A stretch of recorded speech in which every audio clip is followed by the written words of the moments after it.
வணக்க மக்களே, எல்லாரும் நல்லா இருப்பீங்கன்னு நினைக்கிறேன். இந்த நாள் இனிய நாளாமேட்டு உங்கள் எல்லாருக்கும். இப்போ நாம இருக்கக்கூடிய இடம் பார்த்தீங்கன்னா கொல்லம் ஜங்ஷனில் தாங்க இருக்கும். இந்த கொல்லம் ஜங்ஷன் பார்த்தீங்கன்னா கேரளாவில் இரண்டாவது மிகப்பெரிய ஜங்ஷனாக இருக்குது.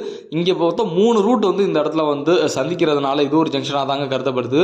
ஒன்று பார்த்தீங்கன்னா கொல்லம் டு புனலூர், செங்கோட்டை, ராஜபாளையம் வழியாக போகக்கூடிய அந்த ரூட்டு, இன்னொன்று திருவனந்தபுரம் போகக்கூடிய அந்த ரூட்டு, இன்னொன்று காயங்குளம், எர்ணாகுளம் டவுன் அந்த போகக்கூடிய அந்த ரூட்டு. மொத்தம் 3 ரூட் இந்த இடத்துல வந்து சந்திக்கிறதுனால மிகப்பெரிய ஜங்ஷனாக தான் இந்த இடம் இருக்குது. இன்னைக்கு நாம எந்த ட்ரெயினில் ட்ராவல் பண்ண போறோம் கேட்டீங்கன்னா 1264 திருவனந்தபுரம் டு புரட்சி தலைவர் doctor MGR Chennai central express mail express தான் இன்னைக்கு வந்து ஃபுல்லாமே ட்ராவல் பண்ண போறோம் கைஸ். இப்போதாங்க நம்ம வந்து கொல்லம் பீச் எக்ஸ்ப்ளோர் பண்ணிட்டு இந்த ஜங்ஷன் வர வரைக்கும் பார்த்தீங்கன்னா நடந்தா வந்தேன். ஆட்டோவோட பஸ்ஸோ பிடிச்சி வரல. எனக்கு அந்த எக்ஸ்பீரியன்ஸ் நல்லாவே இருந்துச்சு. இங்கே நமக்கு இந்தாண்ட நிற்கிற வேப் 1, இந்தாண்ட இருக்கிற வந்து வேப் 4ன்னு நினைக்கிறேன். இல்லை சரியா அதை பற்றின இது டிஸ்பிளேவும் பண்ணல. இந்த கொல்லத்துலேருந்து நம்ம வந்து கோயம்புத்தூர் வரைக்கும் ட்ரெயினில் தான் ட்ராவல் பண்ண போகிறோம். ஆனால் இப்போ நாம் போகக்கூடிய இந்த ட்ரெயினில் வந்து நம்ம ட்ராவல் பண்ண போகிறது இல்லை. நேம் போர்டை பார்த்துக்குங்க. இந்த கொல்லம் ஜங்ஷன், கொல்லத்துலேருந்து இன்றைக்கி கோயம்புத்தூரையும் போக போகிறோம்.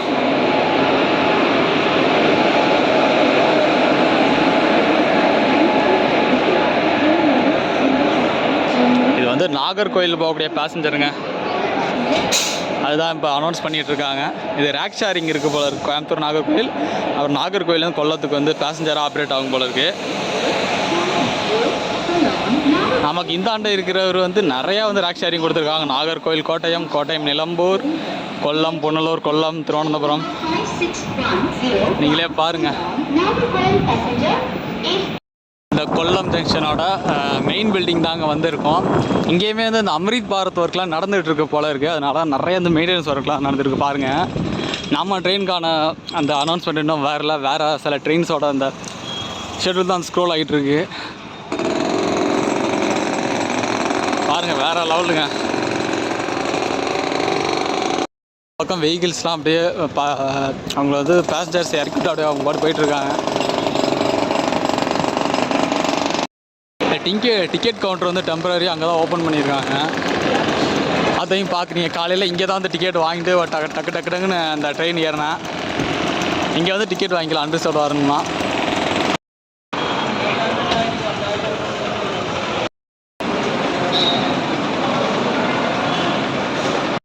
வண்டி வந்து பிளாட்ஃபார்ம் 2 சொன்னதுனால இப்போ பிளாட்ஃபார்ம் 2 போயிட்டுருக்கோம். அந்த ஸ்டெப்ஸை யூஸ் பண்ணி இது வரைக்கும் ஃபஸ்ட் பிளாட்ஃபார்ம் தான் வரும்னு நானும் நினச்சிக்கிட்டே இருந்தேன்.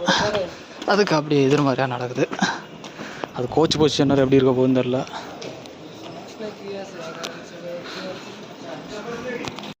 இந்த வண்டி வந்ததுக்கப்புறம் தான் கிளம்புன்னு நினைக்கிறேன். இது செகந்தராபாத் டு ட்ரிவாண்ட்ரம் வரைக்கும் போகக்கூடிய அந்த சபரி எக்ஸ்பிரஸ் தான் அது.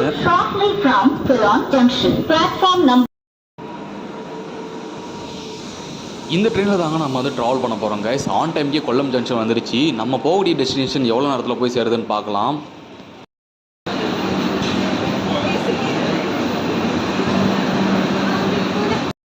இந்த கோச்சில் தாங்க நீங்கள் போக போகிறோம். S6 LHB கோச்சில் தான் ஃபஸ்ட்டு டைம் நம்ம சேனல் அப்லோட் பண்ணுவோம் வீடியோஸ்லாம். இந்த ட்ரெயினுக்காக தான் நிறையா பேர் வெயிட் பண்ணியிருக்காங்க. ஆன் டைத்துக்கே நம்மளோட ட்ரெயின் வந்து டிபார்ட் ஆயிடுச்சு கொல்லம் ஜங்ஷன்லேருந்து. பார்ப்போம் நம்மளோட டெஸ்டினேஷன் எவ்வளோ சீக்கிரத்தை ரீச் ஆகுதுன்ட்டு.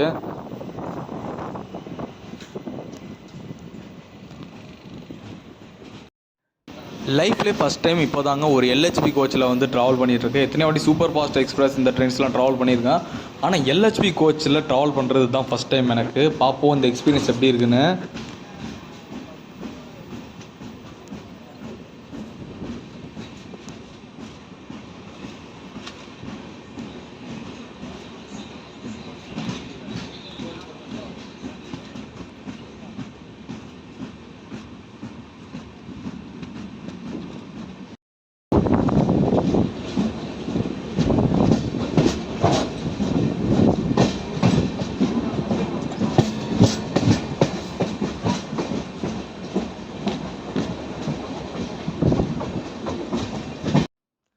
நாம் ட்ராவல் பண்ணியிருக்கக்கூடிய இந்த சென்னை சென்ட்ரல் மெயில் எக்ஸ்பிரஸ் தன்னோட ஃபஸ்ட்டு சர்வீஸை 1944 அப்போ தான் தன்னோட ஃபஸ்ட்டு சர்வீஸ் இந்த ட்ரெயின் ஆரம்பிச்சிருக்கு.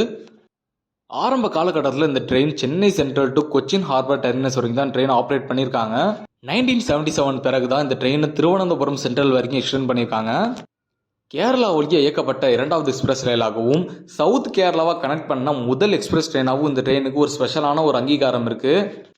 இந்த இயர் ஆஃப் 2017 தான் இந்த ட்ரெயினுக்கு ஐசிஎஃப் கோச் டு எல்ஹெச்பி கோச்சாக ஒரு கன்வர்ஷனே கொடுத்துருக்காங்க. இந்த ட்ரெயினுக்கு டோட்டலாக 22 கோச்சஸ் வச்சு தான் ரன் பண்ணிட்டு இருக்காங்க. அதில் first class AC 1, second class AC 1, 3 tier AC மொத்தம் 6, ஸ்லீப்பர் கோச்சஸ் டோட்டலாக 9 கோச்சஸ் இருக்கு. 3 அண்டர்சர்வ் கோச்சஸ், 1 லக்கேஜ் கம்ராக், லாஸ்ட்டாக ஜென்ரேட்டர் காரோட டோட்டலாக 22 கோச்சஸ் வச்சு இந்த ட்ரெயின் ரன் பண்ணிட்டு இருக்காங்க. சதர்ன் ரயில்வேஸில் இயக்கப்படுற ப்ரெஸ்டீஜியஸான ட்ரெயின்களில் இந்த ட்ரெயினும் ஒன்று. 1990s மலையாளத்தில் ரிலீஸ் ஆன நம்பர் 20 மெட்ராஸ் மெயில் சொல்லப்படுற ஃபிலிம் பார்த்தீங்கன்னா இந்த ட்ரெயினில் தான் நிறையவே ஷூட் பண்ணியிருக்காங்க. இந்த ஃபிலிமில் வந்து மோகன்லால் சார் தான் லீட் ரோல் பண்ணியிருக்காரு. தமிழ்நாடு கேரளாவில் இருக்கக்கூடிய மிக முக்கியமான இண்டஸ்ட்ரியல் சிட்டிஸ் அப்புறம் ட்ரேடு சென்டர்ஸ்லாம் இந்த ட்ரெயின் வந்து கனெக்ட் பண்ணுறதுனால மிக முக்கியமான ஒரு ட்ரெயினாக அந்த ட்ரெயின் வந்து கன்சிடர் பண்ணப்படுது. அது மட்டும் இல்லாமல் கேரளாவில் ப்ரெஸ்டீஜியஸான ட்ரெயின்களில் இந்த ட்ரெயினும் ஒன்று.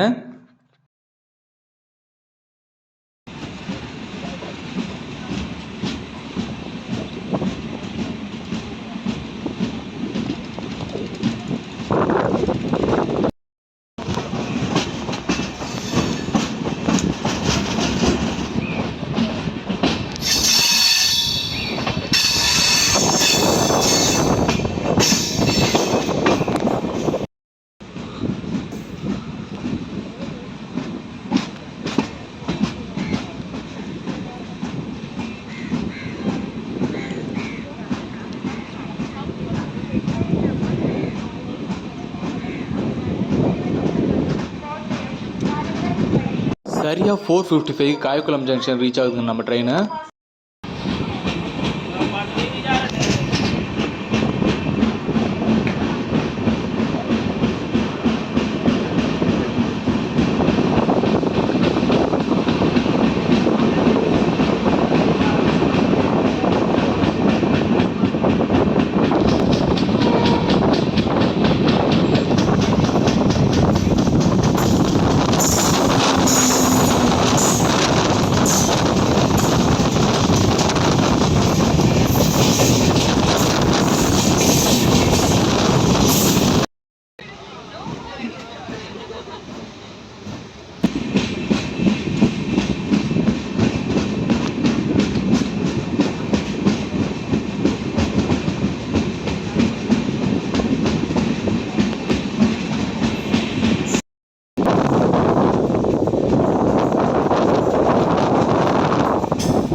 நாம் ட்ராவல் பண்ணிட்டு இருக்குது ரிசர்வ் கம்பார்ட்மெண்ட் தான். ஏன்னா நீங்கள் வந்து இந்த பார்த்தாலே தெரியும் இது ரிசர்வ் கம்பார்ட்மெண்ட் கோச்சுன்னு. ஆனால் இந்த ரிசர்வ் கம்பார்ட்மெண்ட்லேயே பார்த்தீங்கன்னா வந்து என்ன கொஞ்ச நேரத்தில் வந்து ஒரு அன்ரிசர்வ் இது வந்து ரிசர்வ் கம்பார்ட்மெண்ட்டா இல்லாட்டி அன்ரிசர்வ் கம்பார்ட்மெண்ட்டான்ற ஒரு கொஸ்டின் மார்க் எனக்குள்ளே வந்துச்சு. ஏன்னா நிறைய பேர் நின்றுக்கிட்டு ஒரு அன்ரிசர்வ் கம்பார்ட்மெண்ட்டில் வர மாதிரி தான் ட்ராவல் பண்ணிட்டு இருந்தாங்க. அப்புறம் தான் பக்கத்தில் இருந்தவங்கள்ட்டலாம் கேட்டேன் எப்படி இந்த மாதிரி எதனால் நின்றுட்டு வரீங்க அப்படின்னு கேட்கும்போது நாங்கள் வந்து அன்ரிசர்வ் டிக்கெட்டை வச்சு தான் ட்ராவல் பண்ணியிருக்கோன்ற ஒரு விஷயத்தையும் சொன்னாங்க. எனக்கு கொஞ்சம் ஷாக்கிங்காக தான் இருந்துச்சு. ஏன்னா பொதுவாகவே நம்ம வந்து ரிசர்வ் கம்பார்ட்மெண்ட் ட்ராவல் பண்ணுறோம்னா வந்து ஒன்ஸ் வந்து ஒரு 2 months இல்லாட்டி 1 month பிஃபோராகவே டிக்கெட் வந்து ரிசர்வ் பண்ணி தான் ட்ராவல் பண்ண முடியும். அன்ரிசர்வ் டிக்கெட் வச்சு ட்ராவல் பண்ண முடியாது. இதுவே தமிழ்நாட்டில் நம்ம வந்து அன்ரிசர்வ் டிக்கெட் வச்சுக்கிட்டு ரிசர்வ் கம்பார்ட்மெண்ட்டில் ட்ராவல் பண்ணுறோம்னா வந்து வித் பெனால்ட்டி சார்ஜ் வந்து நம்ம சார்ஜ் ஷீட்டை கிழிச்சு கொடுத்துருவாங்க. அந்த பெனால்ட்டியோட தான் வந்து நம்ம ட்ராவல் பண்ணுற மாதிரி இருக்கும். இது கொஞ்சம் ஷாக்கிங்காக தான் இருந்துச்சு. அதே நேரத்தில் டிடிஆரும் பெருசாக வந்து கண்டுக்கல.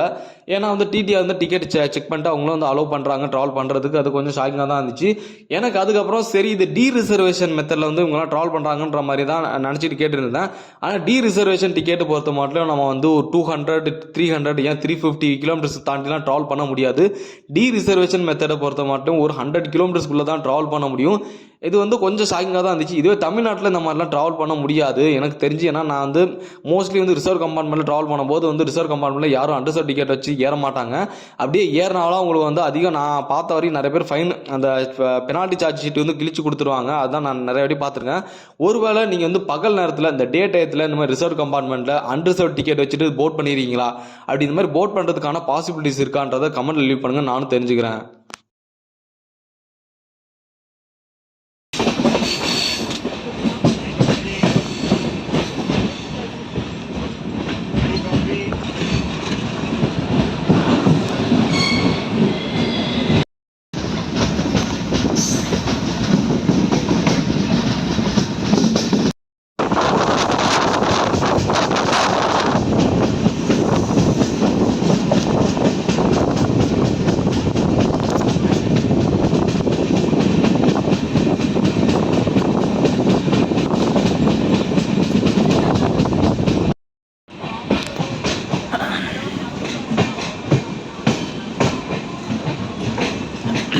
ஓகே.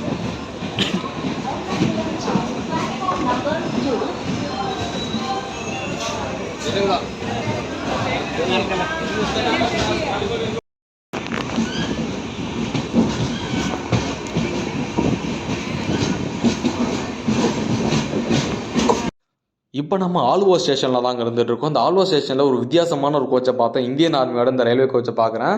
இந்த கோச்சஸ்லாம் எதுக்காக யூட்டிலைஸ் பண்ணுறாங்கன்றது தெரியல. ஒருவேளை இந்தியன் ஆர்மியோட அந்த ஆர்மரி அப்புறம் அந்த மாதிரியான சில வெப்பன்ஸ்லாம் எடுத்துகிட்டு போகிறதுக்காகவோ இல்லாட்டி சோல்ஜர்ஸ் யூட்டிலைஸ் பண்ணுறதுக்காக கூட இருக்கலாம். உங்களுக்கு தெரிஞ்சால் கமெண்ட்டில் லீவ் பண்ணுங்கள், நானும் தெரிஞ்சுக்கிறேன்.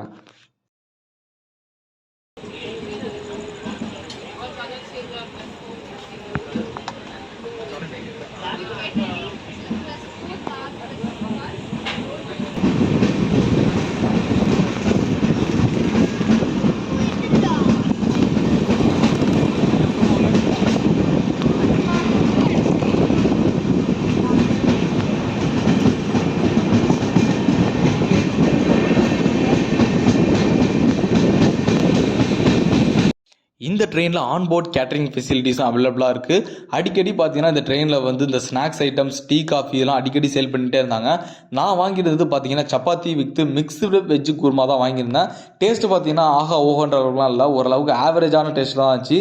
அதுவும் நான் சாப்பிட்டு பார்த்தால காரமான ஒரு ஃபுட்டில் வந்து இந்த ட்ரெயினில் வாங்கின இந்த சாப்பாடு தான் சொல்லுவேன்.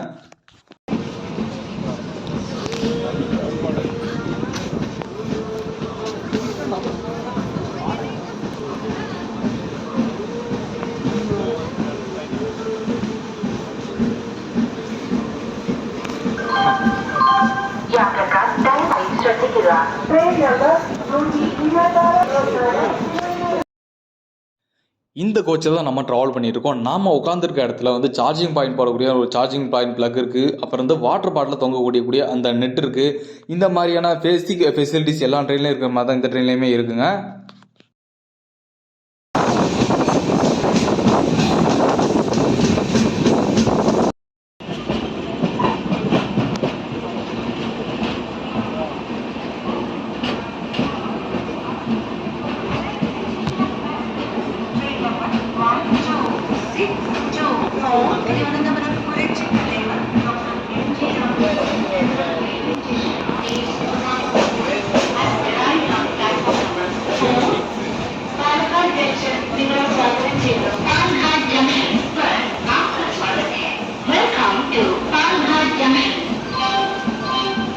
பாலக்காடுலேருந்து நம்மளோட ட்ரெயின் வந்து கிளம்பிருச்சு. பாலக்காடுலேருந்து கோயம்புத்தூர் போகிறது தான் கொஞ்சம் சிக்கலாக இருக்கும். ஏன்னா கொஞ்சம் ட்ரெயின் வந்து பொறுமையாக தான் வந்து ரன் பண்ணுவாங்க. காரணம் அது கேட் செக்ஷன், அடிக்கடி யானைகளோட நடமாட்டம் அந்த பக்கம் அதிகமாக இருக்குன்றதுனால கொஞ்சம் ஸ்லோவாக தான் அந்த ட்ரெயின் போகும். பார்ப்போம் கோயம்புத்தூர் எப்போ ரீச் ஆகுதுன்னு.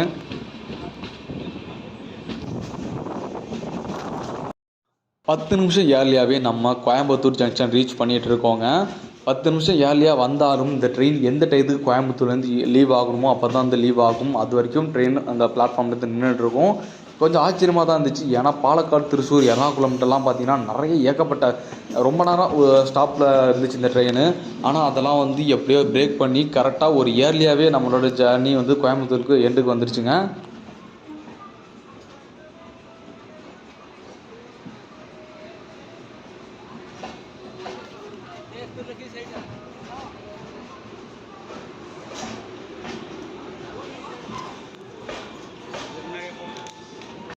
ஓகே ஃப்ரெண்ட்ஸ், இன்றைக்கி ட்ராவல் பண்ண இந்த ட்ரெயின் ஜர்னி கண்டிப்பாக உங்களுக்கு பிடிச்சிருன்னு நம்புறேன். அப்படி பிடிச்சிருந்தா லைக் பண்ணி நம்ம சேனலை ஃபாலோ பண்ண ஆரம்பிங்க. 98% பீப்பிள் சப்ஸ்கிரைப் பண்ண தான் பார்த்துட்டீங்க. சப்ஸ்கிரைப் பண்ணி பார்த்தீங்கன்னா ஒரு மோட்டிவேஷனாக இருக்கும். இன்னொரு நெக்ஸ்ட்டு ஒரு நல்ல ஜர்னியில் திரும்ப சந்திப்பா friend. And then bye bye from M Rajaram.